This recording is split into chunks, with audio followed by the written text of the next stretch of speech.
After his wife divorced him to marry his billionaire boss, everyone in Dallas thought Noah Grant's life was over. A poor man discarded like an old suit in a city where power, money, and status defined worth.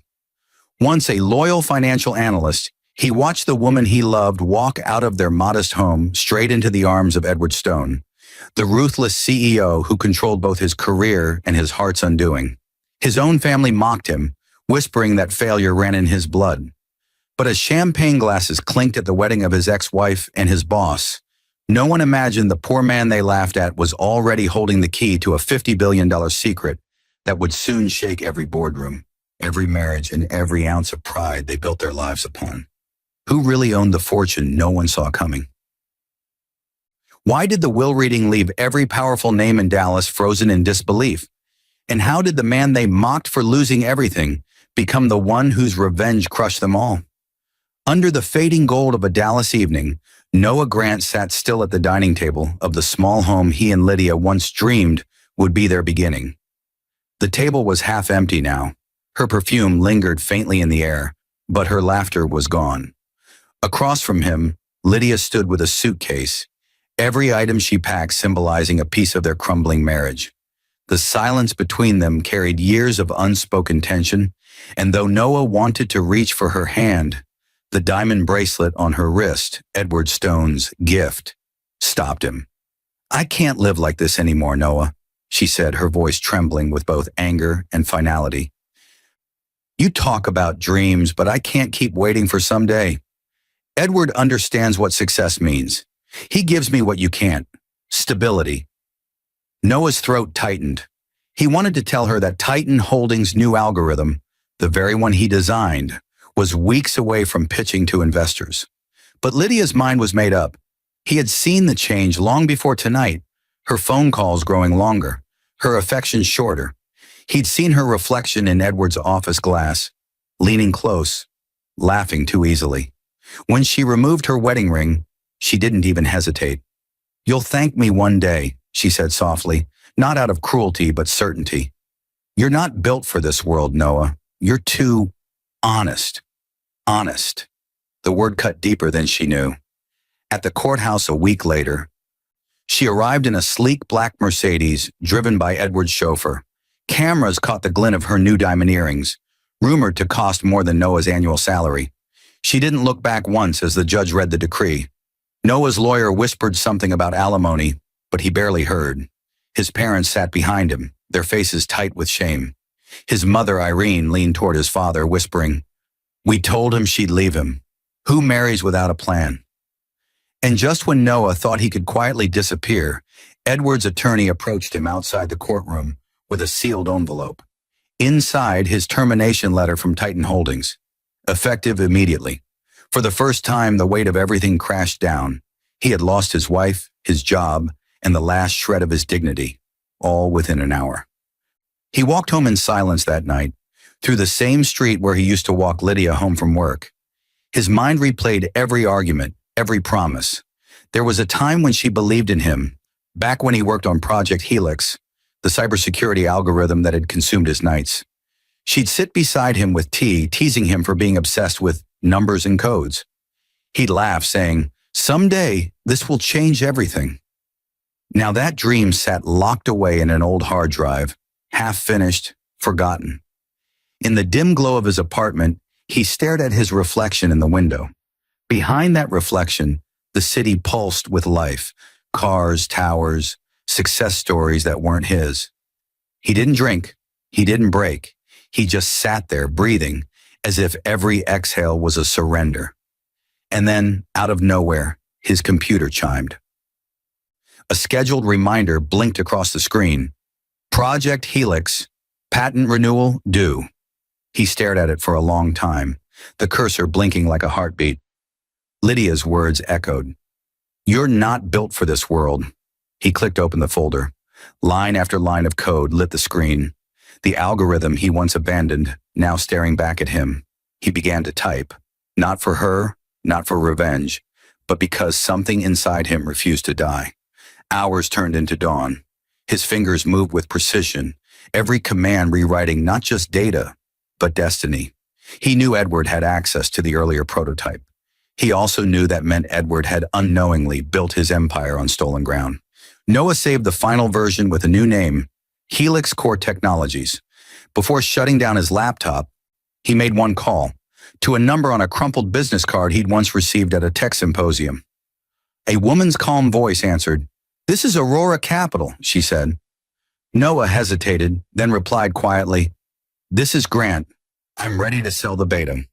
For the first time in months, he smiled, not out of joy, but certainty.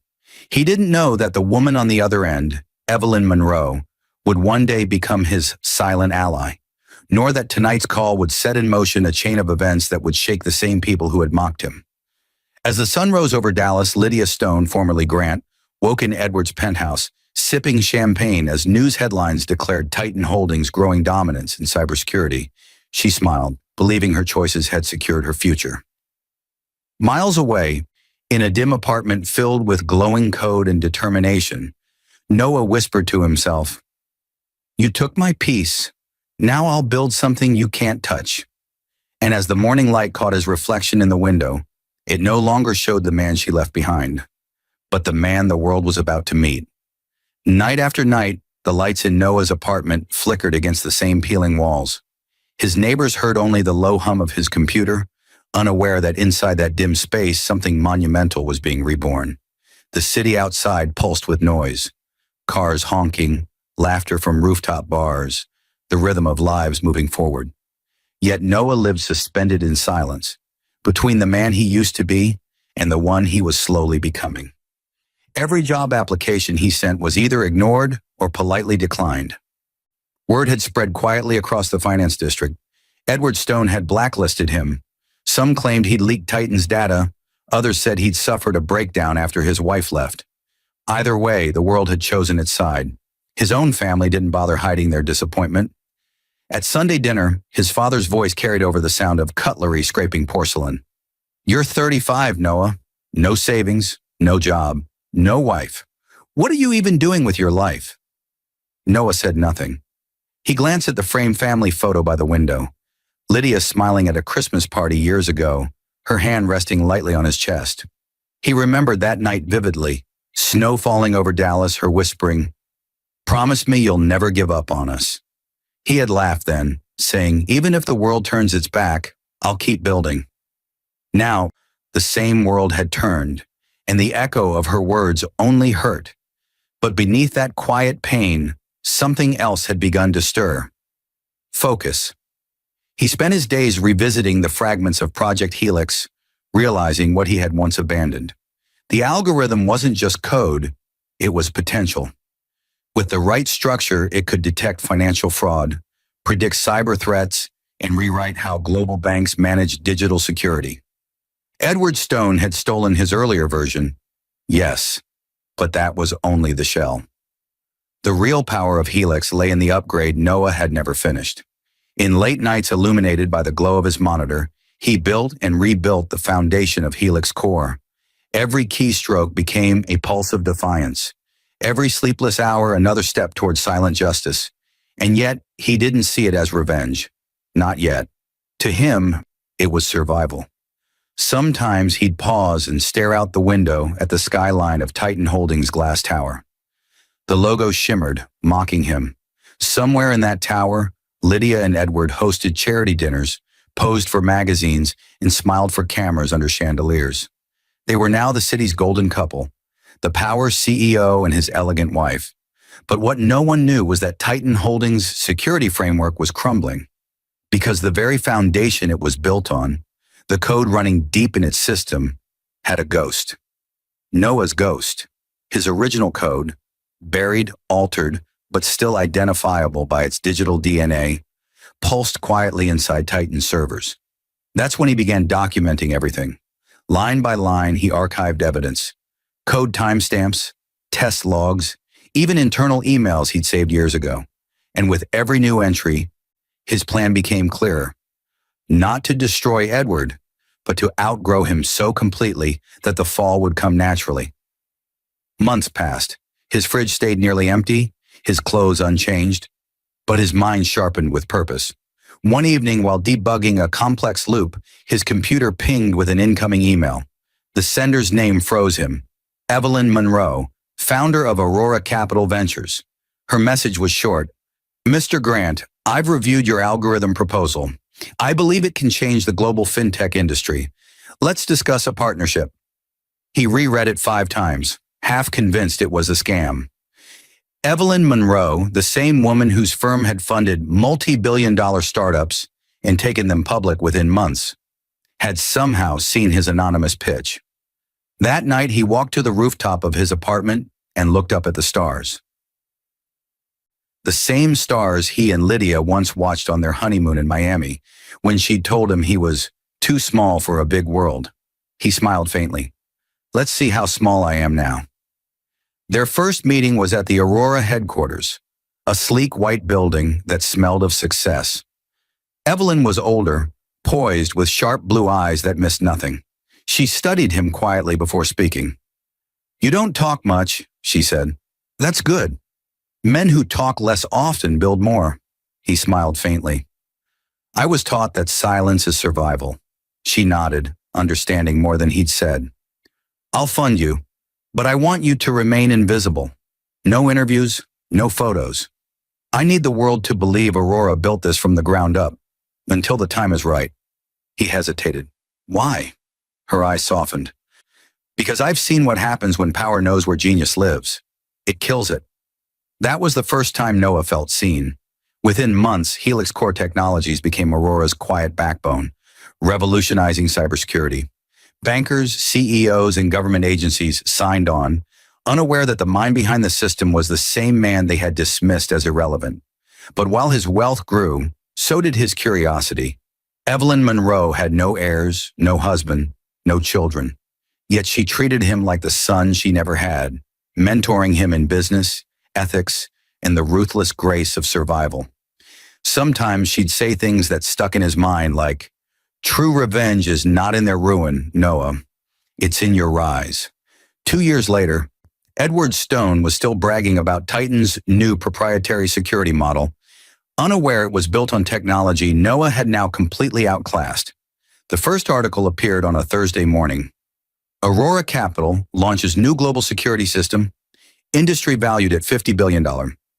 Edward saw it during a board meeting and laughed. No system can outperform ours, he said. But that laughter would not last. For now, Noah stayed silent, watching, building, preparing. Because while Lydia and Edward toasted their empire at charity galas, Noah had already built his, quietly, invisibly, and far stronger. He wasn't poor anymore, but he was patient.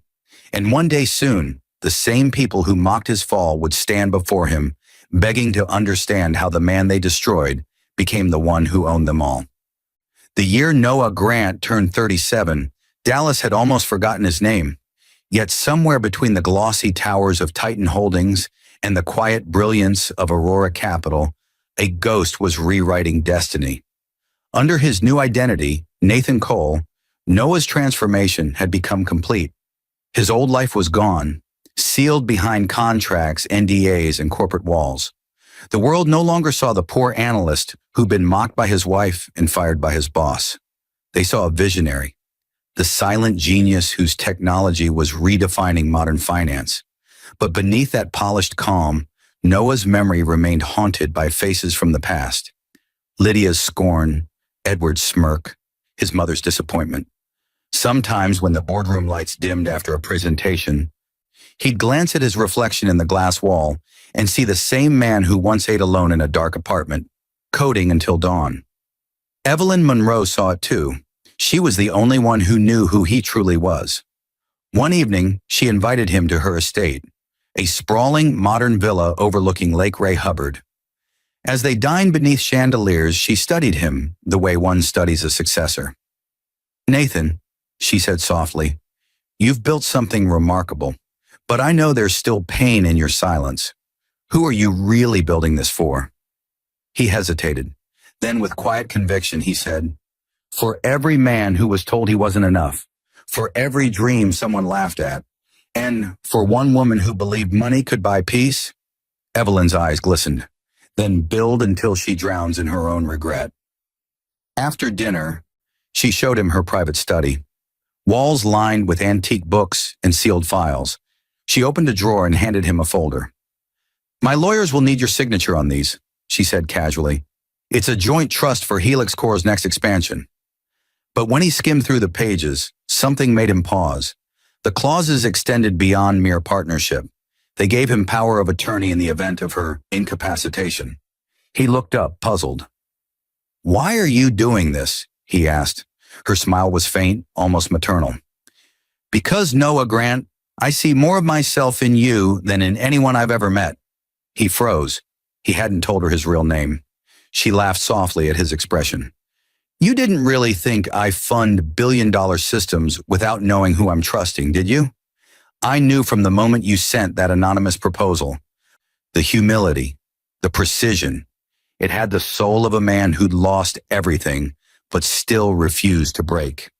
He felt his chest tighten. For the first time since Lydia left, someone had recognized him, not for what he'd built, but for what he'd survived. From that night, Evelyn became more than a mentor. She was his compass. He learned not just finance, but power, the subtle art of moving unseen while controlling everything. "Never let them know what you own," she'd say. "Control doesn't come from signatures. It comes from silence." Under her guidance, Noah began acquiring stakes in multiple firms, quietly through holding companies that all traced back to Helix Core.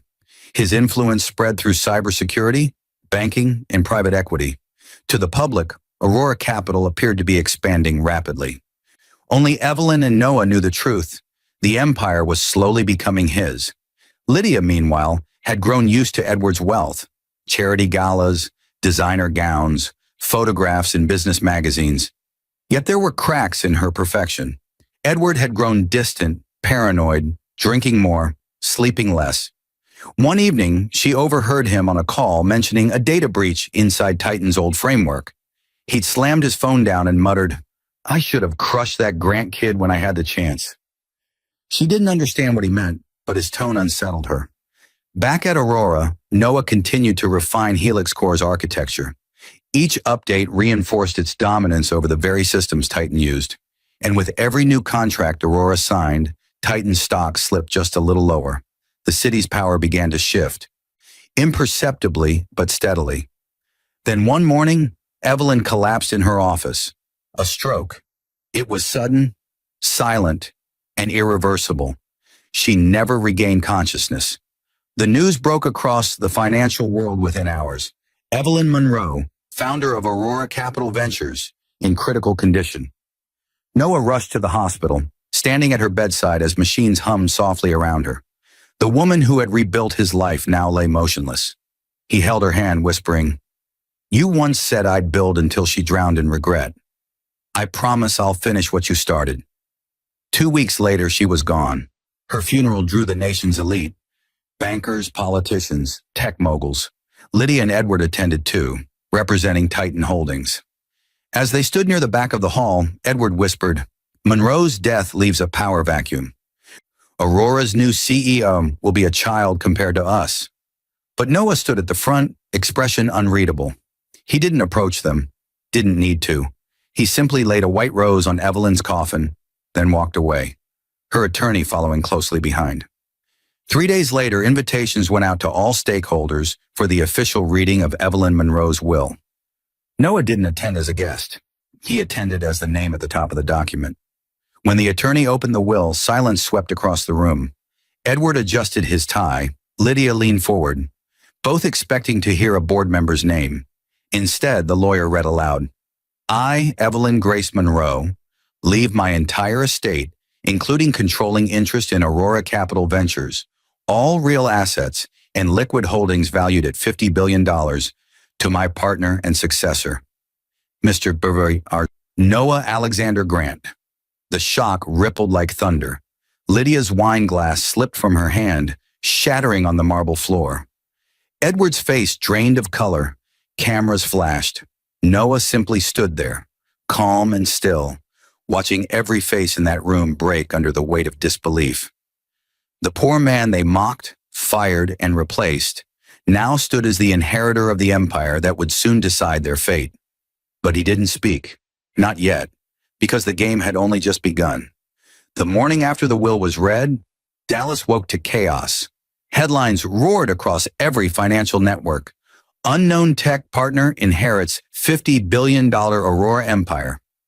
Evelyn Monroe's secret successor identified as ex-analyst Noah Grant. By noon, social media was ablaze with speculation. Who was Noah Grant?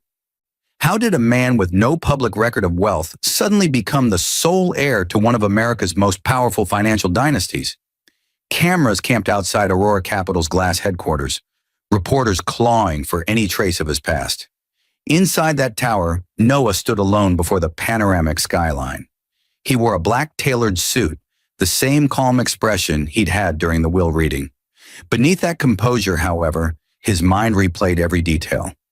Lydia's stunned silence, Edward's trembling jaw, his parents' disbelief. The image of his mother clutching her pearls when she saw his name on television still burned in his thoughts. For years, she had introduced him as our struggling one. Now she couldn't even reach him by phone. As he looked out over the city, Evelyn's words echoed, "Never let them know what you own." That advice had never felt more relevant, because even though the public believed he was now one of the richest men in the world, they had no idea how much power he truly held, or how much more was coming. Across town, Edward Stone sat in his office, jaw tight, eyes glued to the TV. The news anchor was saying something he could barely process. Evelyn Monroe's successor, Mr. Noah Grant, now holds controlling interest in Aurora Capital, the firm responsible for Titan Holdings' current cybersecurity infrastructure. Edward slammed his fist on the desk. "Grant? It can't be. That man's finished. He was nothing." Lydia, sitting nearby in a pristine white dress, tried to hide her unease. "Edward, what if he's really the one behind Aurora's systems?" "Impossible," Edward muttered. "He's a fraud. I built this industry." But deep down, a flicker of panic crawled through him. There had been signs he ignored. The strange lag in Titan servers, the occasional glitch in their encrypted systems, the reports of silent breaches no one could trace. And now the realization began to form. Those weren't coincidences. They were signatures, Noah's signatures. By afternoon, invitations were delivered to Titan Holdings board members. An urgent shareholders meeting called by Aurora Capital's new chairman. The envelope bore Noah's seal.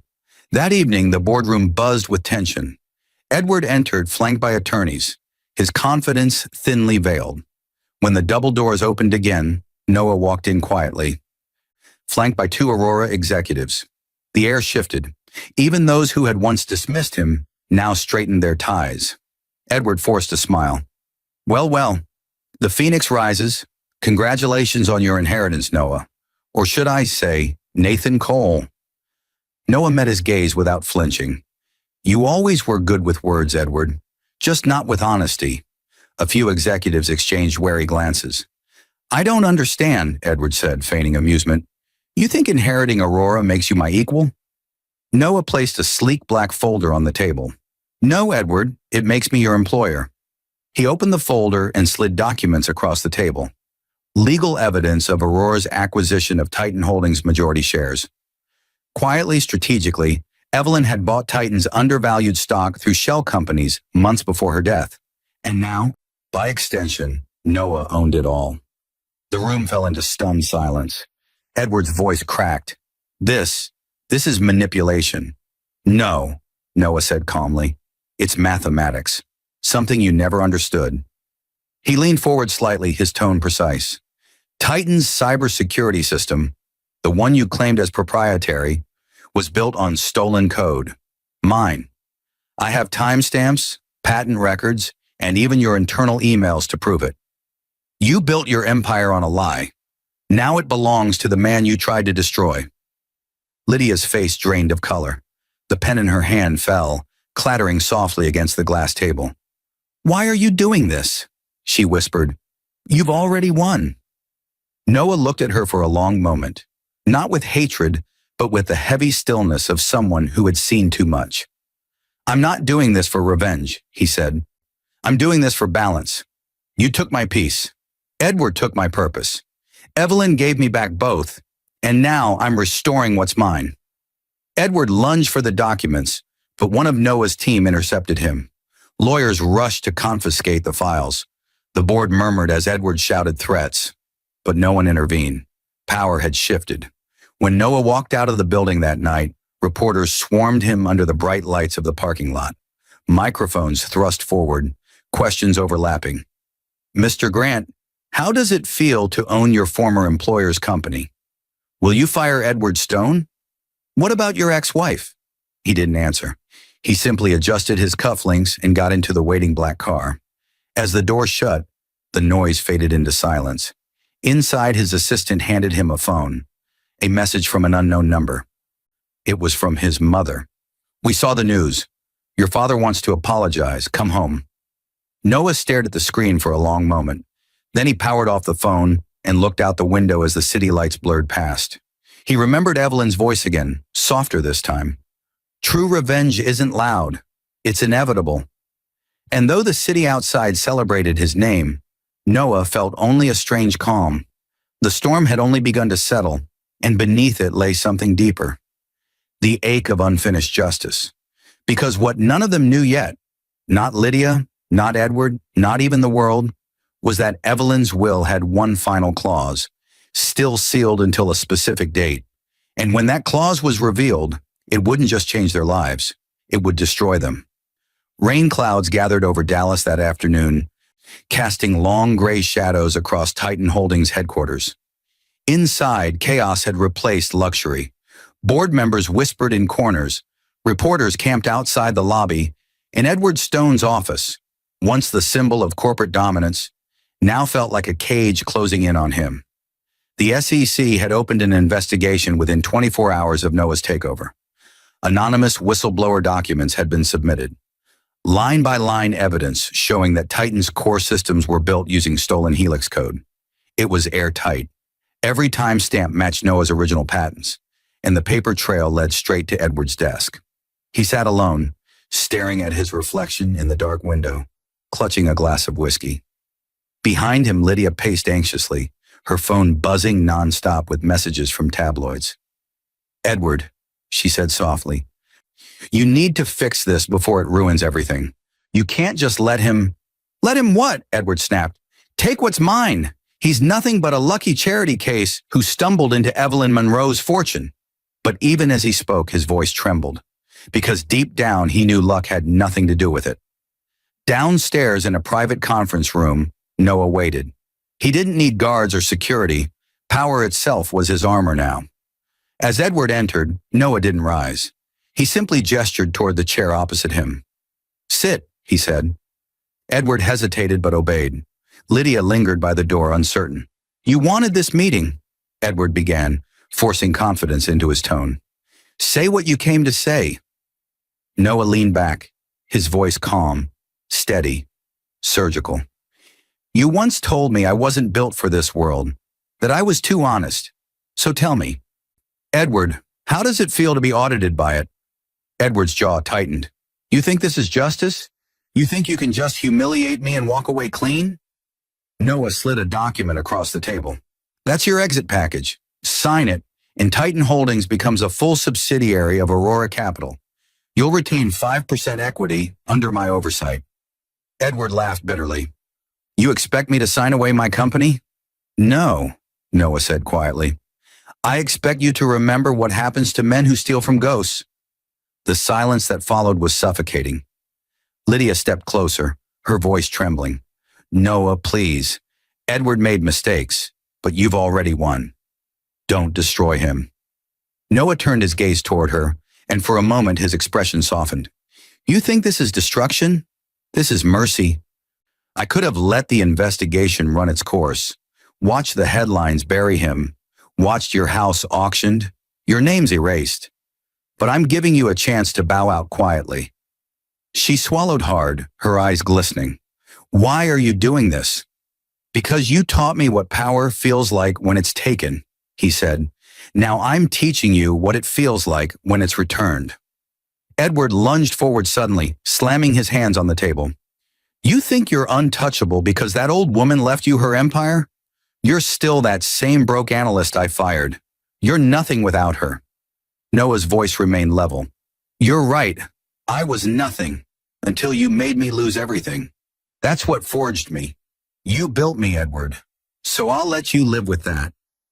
He rose slowly, straightened his jacket, and nodded toward the contract. You have until tomorrow. After that, the world learns exactly how Titan Holdings stole its fortune. As Noah walked out, Lydia's voice broke behind him. Noah, please. What do you want from us? He paused at the door, not turning back. Nothing. You already gave me everything I needed. Outside, the air was heavy with rain. His driver opened the car door, but Noah didn't get in immediately. He looked up at the Titan Tower one last time, the glass panels reflecting the storm clouds gathering overhead. He remembered when he used to climb those same steps with hope in his chest, believing loyalty meant something. Now he understood that loyalty was only real when it was to yourself. As thunder rolled across the skyline, he murmured to himself, she always said revenge wasn't loud. She was right. By nightfall, the story broke. Titan Holdings CEO Edward Stone under federal investigation. Aurora Capital confirms hostile takeover. New CEO to restructure company. The next morning, Noah arrived at the same office where he'd once been humiliated. The receptionist froze, recognizing him. Mr. Grant. Mr. Cole. Sir, good morning. He gave a faint smile. Morning, Dana. You've done well here. You're staying. The staff watched as he entered Edward's former office. The walls were stripped bare, the desk empty. He sat in the leather chair once reserved for the man who'd fired him. The irony was silent but deafening. He placed a small photograph on the desk, a picture of himself and Lydia taken years ago at a company retreat. They were smiling then, full of dreams and youth. He studied it for a long time before sliding it into the drawer and locking it. Outside his window, lightning split the clouds, illuminating the skyline. Titan Tower had always stood as a monument to greed and arrogance. Now it was a symbol of rebirth. At that moment, his assistant entered. Sir, there's a letter from Miss Monroe's estate. It's marked private, only to be opened by you. Noah took it, recognizing Evelyn's elegant handwriting. His pulse quickened. He opened it slowly, the sound of paper tearing echoing in the quiet office. Inside, a single line in her handwriting. When they kneel, forgive none, but remember who you were before they broke you. And below it, a sealed legal envelope labeled Clause 2, to be activated upon transfer of Titan Holdings. He exhaled deeply, a small knowing smile forming. Whatever Evelyn had set in motion wasn't finished. Her will had one more chapter left to write. For now he leaned back in Edward's chair, the storm reflecting in his eyes. The man they once mocked as poor now owned everything they worshipped. But in that silence, he whispered to himself, this isn't revenge. This is resurrection. The storm had passed, but Dallas still carried its chill. The next morning, sunlight glimmered through the wide glass windows of Noah's new office, Edward Stone's old throne. The air smelled of fresh polish, but the echoes of arrogance still lingered in the corners. From this height, the whole city stretched beneath him, the same city that once watched him fall. On his desk sat a silver frame, a photo of him and his parents from years ago, smiling outside their family home.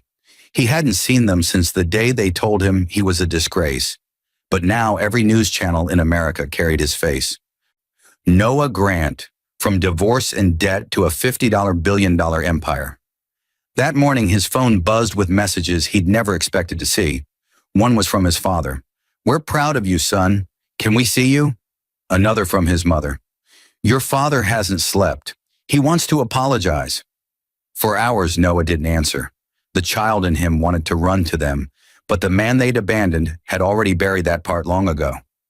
By evening, he drove to his parents' house in North Dallas. Not in the dented sedan they once mocked him for driving, but in a black Rolls-Royce. When he stepped out, neighbors peeked through windows, whispering. His mother, Irene, opened the door, her hands trembling. Noah, she whispered. He stood there for a moment, studying her. She looked smaller than he remembered, more fragile. Behind her, his father sat in the living room, his cane resting against the armchair. The same man who once said, "You'll never make it without her." Noah entered silently. The air smelled of old memories, warm soup, wood polish, regret. His father rose slowly, guilt heavy in his eyes. "I owe you an apology, son," Samuel began. "We should have believed in you. We were wrong." Noah nodded, but his voice was calm, distant. "You didn't have to believe in me. You just had to stand by me when I had nothing." His father's eyes watered. "We thought we were helping you toughen up. We didn't realize we were breaking you." Noah exhaled softly, emotion flickering for the first time. "You didn't break me. You just showed me how alone ambition can feel." His mother stepped closer, clutching his hand. "We're proud of you, Noah. Truly proud." He smiled faintly. "Then honor me by never pitying me again." They talked for a while, about his company, about Evelyn Monroe, about how everything changed. But when he left, he didn't promise to come back soon. Forgiveness, he knew, didn't erase memory. It only made space for peace. That night, as his car pulled up outside his penthouse, another figure stood waiting. Lydia. She looked different. Her hair was tied back, her clothes simple, her eyes swollen. In her hands was a folded newspaper, her photo on the front page beside Edwards. Titan CEO indicted for fraud. "Noah," she called softly, her voice cracking. The guard stepped forward, but Noah raised a hand. "Let her through." She walked slowly, the sound of her heels hollow against the marble floor. When she finally stood before him, her eyes brimmed with tears. "I didn't come here to beg," she said. "I came to tell you, Edward's been arrested. They froze our accounts. I have nothing left." Noah said nothing. She took a deep breath. "When I left you, I thought I was choosing stability. I thought Edward was security, and you were a dreamer. But you were the only one who ever saw me for who I was. You believed in me before anyone else did." He studied her quietly. "Belief doesn't survive betrayal, Lydia." She stepped closer. "I know I hurt you, and I know I can't fix it. But I had to tell you, I'm sorry. For everything." For a moment, Noah saw the woman she used to be. The one who brought him tea during late nights of coding, who laughed at his terrible jokes, who once believed in someday. But that woman was gone. He reached into his pocket, pulled out a check, and handed it to her. "This is $1 million. Use it to start over. Don't waste it chasing someone else's reflection again." Her lips trembled. "You think money can fix what we broke?"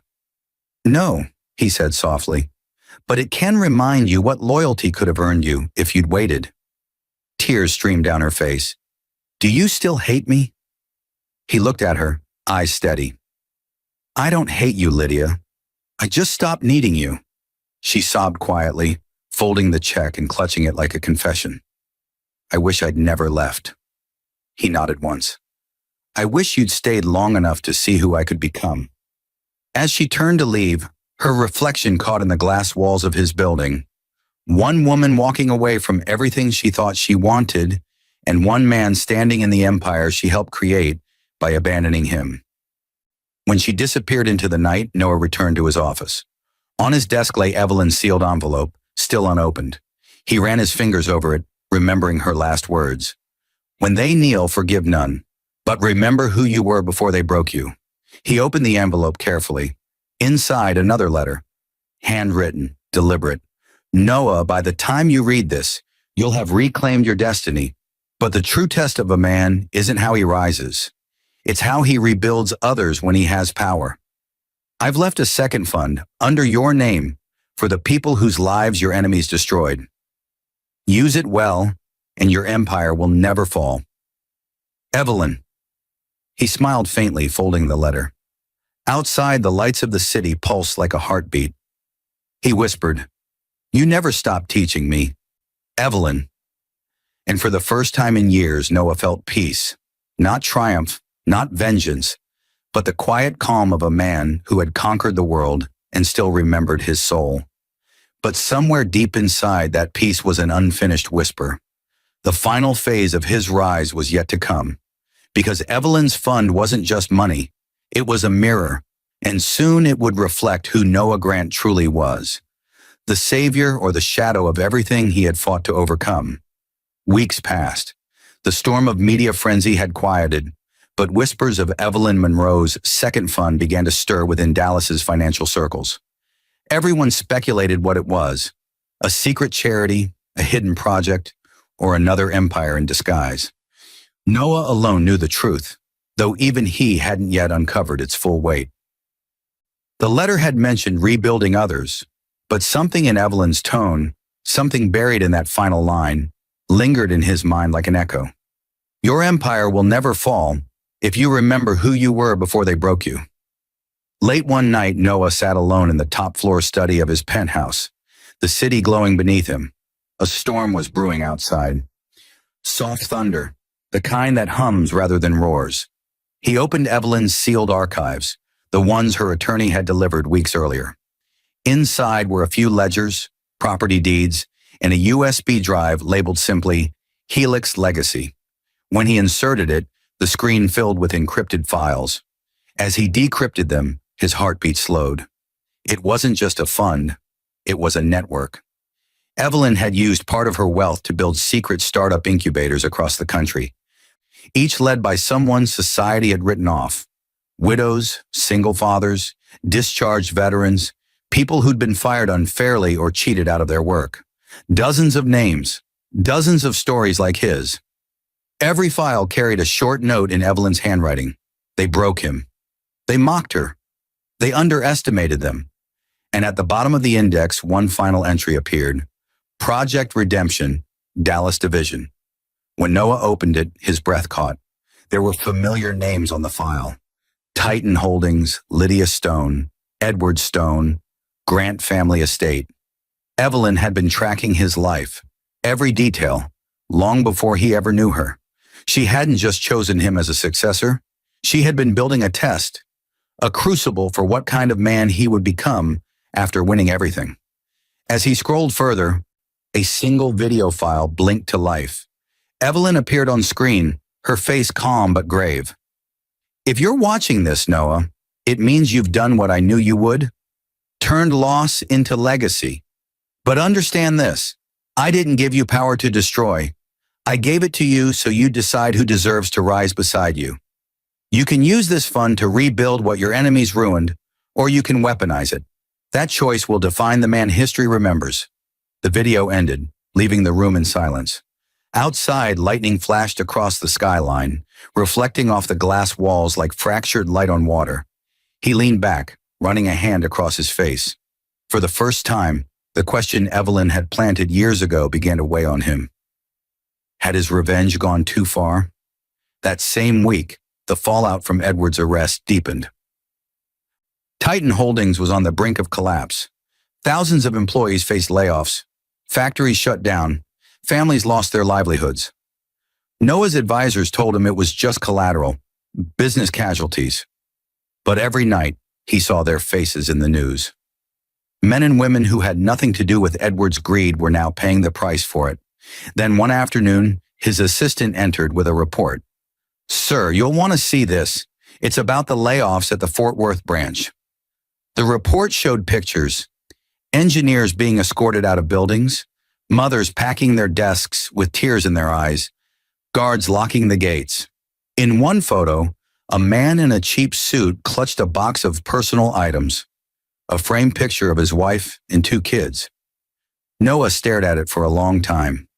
Something inside him twisted. He remembered the night he'd been fired, walking down those same steps, holding his termination letter, believing his life was over. He whispered to himself, "This isn't who I'm supposed to be." That night, he went back to Evelyn's archives. He found the coordinates of the first redemption center, an unmarked warehouse in downtown Dallas. When he arrived, it wasn't what he expected. Inside were offices, classrooms, and workspaces filled with people. Programmers, accountants, ex-Titan employees, all rebuilding under Aurora's banner. A young man approached him nervously, unaware who he was. "You here to apply too?" Noah hesitated. "Maybe," he said. "What do you do here?" The man smiled. "We get second chances. Some woman named Monroe started this. Said she believed people who've been broken make the best builders." Noah's chest tightened. Evelyn's presence filled the air. Her philosophy was alive, quiet, invisible, but powerful. He walked deeper inside, seeing the people he'd once thought of as casualties now thriving, retrained, reemployed, reborn. He realized that this was Evelyn's true empire. Not the money, not the headlines, but the legacy of rebuilding the broken. When he returned to his office that night, he called a press conference. Reporters filled the atrium, flashing cameras, hungry for another headline. But instead of boasting about acquisitions or profits, Noah stepped to the podium and spoke plainly. A few years ago, I was humiliated, fired, and forgotten. I thought revenge would give me peace. But today, I stand here to tell you, it didn't. Evelyn Monroe once told me that power means nothing unless it lifts others. So I'm creating a new division, Project Redemption, to restore every job lost through Titan's corruption and to invest in those the system failed. Because the measure of a man isn't what he gains, but what he restores. The crowd erupted in applause. But among the reporters, Lydia stood quietly at the back, tears filling her eyes. She realized now that the man she left had become something Edward could never be. Not just powerful, but purposeful. As the cameras flashed, Noah felt a calm he hadn't known in years. The ghosts were gone. Evelyn's lesson had come full circle. That night he stood on the balcony overlooking Dallas, wind brushing his face. The lights below shimmered like stars trapped on earth. He whispered softly, almost to the sky, I finally remembered who I was before they broke me. And for the first time since the day she left, Noah Grant, the man once mocked, betrayed, and forgotten, felt whole again. He had won, but more importantly, he had become. The night Dallas lit up for Aurora Capital's Legacy Gala, every skyline tower seemed to glow in Noah Grant's name. But this wasn't just another celebration of wealth. It was a reckoning. The night when everything that had been broken would finally come full circle. Cameras lined the red carpet outside the Carlton Grand, where dignitaries, investors, and journalists gathered under the warm lights. The theme was Rebuilding Tomorrow. Noah had chosen it himself.